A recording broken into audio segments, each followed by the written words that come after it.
Taurus, what is up, Taurus? I hope you are having a fantastic day, evening, night, beautiful year, whatever it is. I hope you're doing awesome. I'm doing awesome too. Thank you for asking. Yeah, let's get into your astrology. Now, this is going to be mainly for Cancer rising, or not Cancer, sorry, Taurus rising. It also will work for your sun or moon or even your Venus sign if you are wanting to interpret it as a love reading.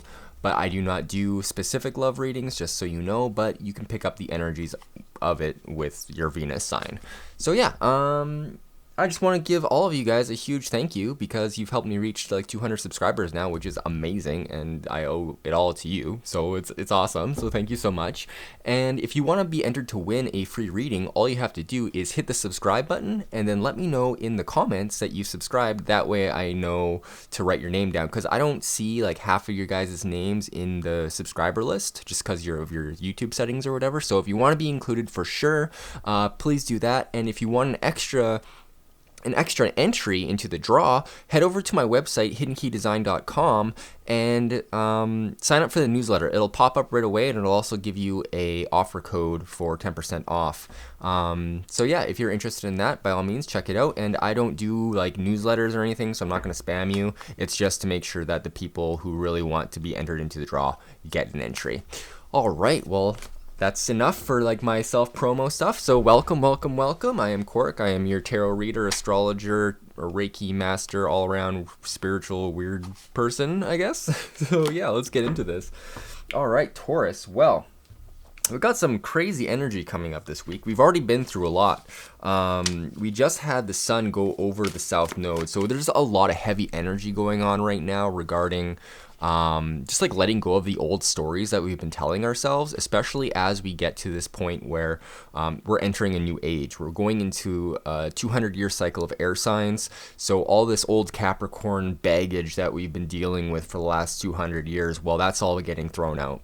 All the old stories, all the old ways that things used to be, it's all getting rid of it all. It's done. We're done with that stuff. So we're done with toxic energy. We're done with miscommunications. We're done with stories of the past, and like, getting over our traumas and actually airing things out, because that's super important too, actually communicating things that are hurting us. And like, that is a part of processing it. Like, you have to be able to talk about it and work your way through it, and that's huge. So that's basically what this whole sun transiting the south node has been. It's about illuminating the story that we've been telling ourselves and letting go of the things that no longer serve us, especially as we go into this new moon on Monday, which of course is tomorrow for this reading.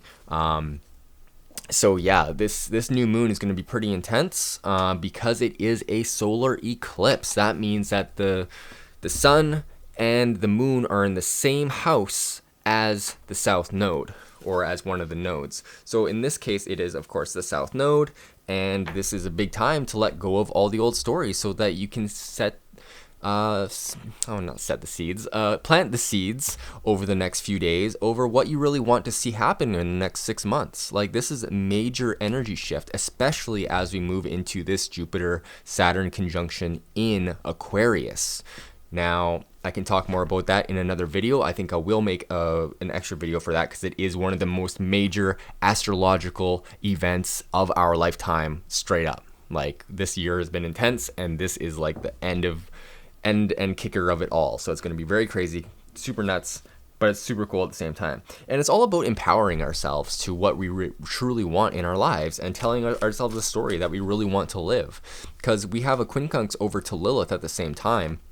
And Lilith is getting hit by so much energy right now, like the new moon energy. It's also later on going over top of Uranus, which is it's just like, Lilith is the node of the moon, which talks about like using your power, using what you have within you to express creativity, express just like freedom of expression, and like in an unapologetic way, and just like getting it out there because you need to. Because guess what? We got no time to sit here and limit ourselves, limit our power. Like, look at how we're being oppressed in the world. Like, this does not jive with us, right? So we got to speak up. We got to make our voices heard, because we are all very powerful. Man or woman, Lilith energy is within each of us, all right? What else we got going on the 14th, on the day of the day of the new moon? We have Mercury will be on the south node, so more of that same story coming up. Mercury, of course, being the planet of movement, of thought, of communication. So you could actually be communicating more of your past story, maybe just to get it out finally and just like to be done with it. And then on the 15th, as we move past the new moon energy does linger for about 3 days afterwards. So I wouldn't really do a whole lot of ritual on the day of the new moon, of the lunar or solar eclipse, just because it's so intense and it's burning out all that energy of the moon, that like the following 3 days or so, that's the time when you want to plant the seeds. That's when it's going to be the most effective. Otherwise, before that, you're kind of like just burning everything away, and then you start growing, because it's like it's really like a phoenix cycle. So you like burn it all and then to be reborn afterwards, if that makes sense to you. All right, let's see what else we got. On the 15th, we have Mercury trine Mars, which is just lending Mars some really good energy as it starts to speed up and really communicating what we want to see, because Mercury, of course, being in Sagittarius right now, it's really talking a lot about transformation, because this is for you. This is the 8th house. The 8th house deals with, it's a Scorpio energy, even though for you it's Sagittarius, but it is still a Scorpio energy because it's the 8th house that deals with things like death, of transformation, and other people's money as well, other people's resources. It is mainly a house of other people. It doesn't really ever talk about an actual death. Very rarely, like an astrologer will deal with 1,000 clients and maybe 2 of them will experience an actual death or something in their family. So it's not at all a planet of a house of death. It is the metaphorical death. It is the transformation. It is the phoenix energy. Okay, so never be afraid of death when we're dealing with astrology or tarot, because it's just marking a change, okay? All right, what else we got going on? The moon will be trine Uranus, so this is like kind of like random beneficial energy that's going to be coming in, very good energy. Venus will be entering Sagittarius on the 15th as well. So this is like, Venus is the planet of money and love. So, and Sagittarius is, once again, for you, it's in your 8th house. So this is like transformation. So you may actually see some transformation when it comes to your love life, and to your finances. Like this is kind of a big deal for Venus, and Sagittarius rather. It deals with belief systems, because the native house of Sagittarius is the 9th house. So with belief systems, religion. So it's really getting your love life and your finances in tune with what you actually believe. And what else we got going on? We got, on the 16th, we got Moon square Mars, which happens just kind of getting your emotions in tune with your actions. And then on the 17th, we have Saturn moving into Aquarius, where it has been earlier this year, but then it retrograded, and now it's finally back to its position where it was earlier. And so this is lovely energy. This is actually like Saturn getting out of your first house, or not your first house, sorry, your your 9th house. So Saturn limits whatever house it's in. So this for you, it's gonna be moving out of your house of beliefs and teachers and stuff. So like, but this is also a very building thing, which means Saturn's gonna be into your 10th house, which talks about like your career, your reputation, like even your marriage. Saturn here can be very beneficial because it wants to build things and wants to make things grow, and it is a slow growth, but it is very stable growth. And for you, Taurus, I think it's perfect for you anyways. And then on the 18th, we have Mercury, which will be going directly behind the sun. So Mercury's power will be amplified as it is in Sagittarius. So this is like, it's actually pretty close to the galactic center. So this is like, getting messages, like huge messages of transformation from the galaxy. Like it is pretty big energy. And so just be aware of like, traveling, writing, all those types of things will come up. You may actually write something that's very beautiful and may transform the lives of other people. So don't hold back any sort of self-expression at this time, because it's very important. And then on On the 18th as well, we have Mars square Pluto. So this is just Mars and Pluto because they're both ruled by, they're both, I mean, they're basically like they're different octaves of their same energy. Pluto is the planet of transition, transformation, just kind of like a Scorpio energy, and Mars is action. So this kind of it's taking Pluto and Mars and kind of putting them out at a kind of like a weird angle, but it's making it so they mesh and you learn something that you need to do, like something that you need to put into action in order to, have your best life. Then on the 19th, we have Jupiter entering Aquarius right behind Saturn. And yeah, this is marking like, we're actually moving to the cycle because like a couple days later, they actually conjunct by exact degree, and that will be the mark. That will be on the 21st, and that will be the mark of the new age. Like I said before, I'll get into that in a different video. Ooh, 11:11 on the clock. And yeah, then Jupiter is transiting Uranus. Lilith is transiting Uranus, and an inconjunct to Venus as well, which is very interesting. So yeah, that's all I've got for your astrology. So if you enjoyed this, please drop me a like or a comment or whatever. And yeah, let's go on from here. So let's go on to your tarot reading. Where you've been or where you currently are, then we'll jump into the energy that is coming up for you, and then we will go into messages from spirit. So that could be general messages for anything. And once again, this is a general reading, so if something doesn't resonate with you or if it feels off, then maybe check out your sun or moon sign or even your Venus sign. Yeah, so keep that in mind, and we will move forward here. Yeah, I think the cards are shuffled well enough, so let's see what pops out for where you are currently or what is recent past. Okay, we've got first card, which is the Two of Swords. So this is saying that you made up your mind about something recently. Like if you look here, she's balancing two swords. She's like trying to figure out what she wants, but in the reverse position, it is making up your mind, or a decision has been made for you in some cases. So Taurus, let's see what the underlying energy of the Two of Swords. What was the decision? What was the decision that you made? Okay. We got the Three of Cups. How do you want to receive? Wait, let me see here. How do you want to receive? Okay, we'll flip it over. Oh, Three Cups in the reverse position. Okay, so this could have been about like a friend situation. Maybe it kind of feels like a negative friend situation. This could also be a third party situation as well. So maybe, you had like multiple suitors or something and you're like, no, I only want the one. I made up my mind and I don't want this thing that it could be potentially toxic, and it just feels like you've already dealt with it. So that's good. You don't want toxic things in your life, of course. So let's see what else is going on. Oh, okay, we got two cards. The first card is the Magician in the reverse, and next card is the Ten of Wands in reverse. Okay. Okay, so the Magician in the reverse is kind of telling me that you haven't really been in your power. You made this decision, of course, which is good, or it got made for you, like I said.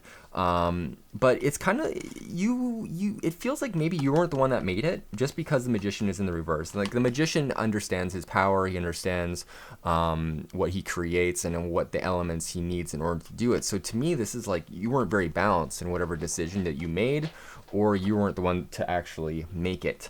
And the Ten of Wands here it's kind of like an end to burdens. The Ten of Wands in the upright position generally means like you're just like almost at the end, and like you're just carrying so much, you feel like you're overworked and all this stuff. But this is in the reverse, so it's like, you know what, it feels like this decision got made for you, and it's like a huge burden off your shoulders. So maybe it was a third party situation that just ended, and you're like, oh, I don't actually have to deal with this anymore because it sorted itself out. So in a way, that's good. I'm also seeing that like whenever I see a major arcana card in the reverse position, it's kind of a reminder to embrace that energy, because ideally we should have all the major arcana in the upright. I mean, if you choose, like, it's a good card. So this could also be indicative of your masculine energy not being in balance. So, masculine energy being like the creative energy, just the initiating energy, the raw power energy, versus like the divine feminine, which would be like the more receptive, creative, birthing, nurturing But the Magician is definitely about, you know, creating and doing all that. So if you haven't been creating, it might be a time just to you know, embrace the Magician a little bit and embrace that energy. Use all the elements that you have at your disposal, and, you know, just create your reality the way you want it. All right, let's go into what energies we got coming in for you. Thank you. Ooh, 9 of Coins. Beautiful energy. Okay. So 9 of Coins talks about, you know, being patient and having built this thing for yourself. She's very confident, she is in her own garden. In the classic Rider-Waite deck, she has a falcon on her arm, which indicates spirit, and it has a hood on it. So she's keeping spirit close to her and, like, not letting things go, like, frugally. She has worked really hard to get to this point. It is a 9. It is at, like, the nearest to completion without actually completing. So she is very much on the path. So this week you may actually get, it feels like, you may get a little bit further, say, in your career or something, or a little bit, like, further in, like, some sort of money situation, material wealth. Could have to do with the household as well. Maybe things are getting a little bit more stable, but it's taken time to get here. It's not a flash in the pan energy. It is very much like, okay, you've done a lot of work and now it's starting to pay off, and you're getting a sense of it, but you're still a little bit, you're still being careful, is what I'm saying. So let's see what the underlying energy of this 9 of Coins is. Okay, we got the 2 of Wands in reverse. Okay, so when I see the 2 of Wands, generally it's about success in 2 areas. So maybe you're just focusing on one thing right now that's gonna help you, which is fine. Like, that's good. So maybe a stream of income dried up or something, or maybe, you know, you're in lockdown or whatever is happening because of this whole pandemic thing. But yeah, so something could have dried up, but I still feel like there's success here, even though this card is in the reverse position. So let's see what the underlying energy of this 2 of Wands is. What is the underlying energy of the 2 of Wands, please? So yeah, that could be why the progress is feeling a little bit slow. Okay, we got the 4 of Wands. I feel like it wants to be upright. So the 4 of Wands talks about a stable home, like a home being in harmony. 4 is the number of stability. Like, you think 4 legs on a chair, very stable. Yeah, so yeah, 4 of Wands, very, very lovely home energy. So it feels like whatever you got going on at home, like, just focus on that. Like, that's gonna bring you the most happiness right now. Even if, you know, something did dry up, there's always a way to be frugal and get what you want without needing to spend too much. Because like I said before, the 9 of Coins isn't going out and spending a whole lot of money. She's more focused on building and realizing at the same time what she has built, so she can appreciate the world around her, because it's a very harmonious place right now. All right, let's see what else is going on. What is the underlying energy of this 4 of Wands, please? What is the underlying energy of this 4 of Wands? Okay, thank you. The Knight of Wands. Ooh, interesting. Okay. So the Knight of Wands is basically coming back to the castle with some really good news, some passionate news. He's coming back with some illumination. So if you have a partner, perhaps male or female, they could be coming in with some rather good news this week or this month, or whatever time span you want to think of this incoming energy as. Some very good news coming in for you. In either case, coming into the home, I see specifically. So this could be a new creative project. This could be just a new passion, or maybe just a new zest for life. Like, just maybe your romance is getting refreshed, which is wonderful.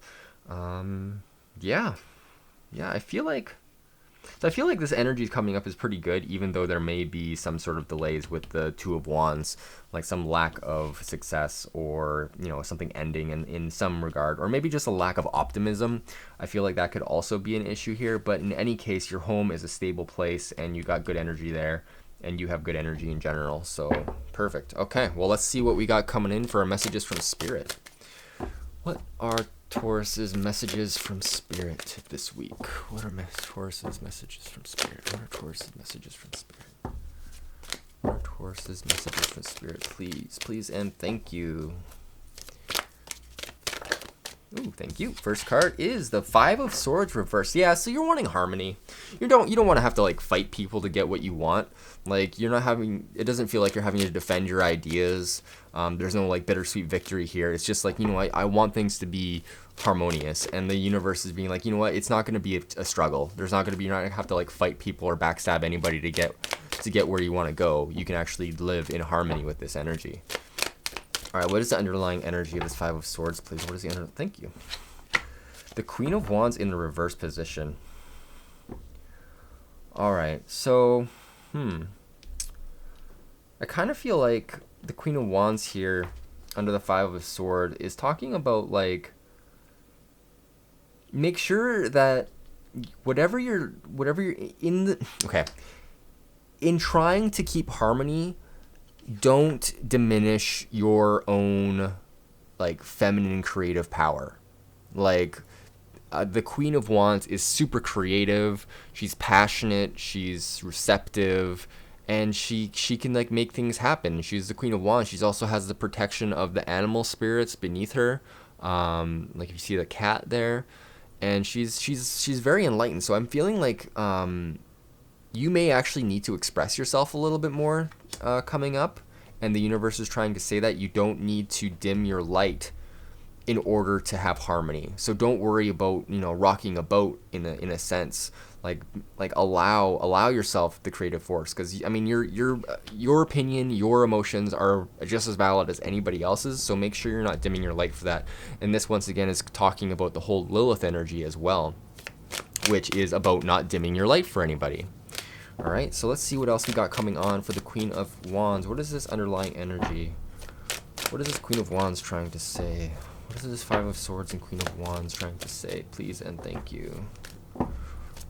Or what else is coming up? Okay, we got two cards for what else is coming up. All right, so let's see. The first card is Three of Coins. Okay, so the universe is saying that there's some sort of opportunity, some sort of like commission or something that could be coming up for you. Maybe you started a small business.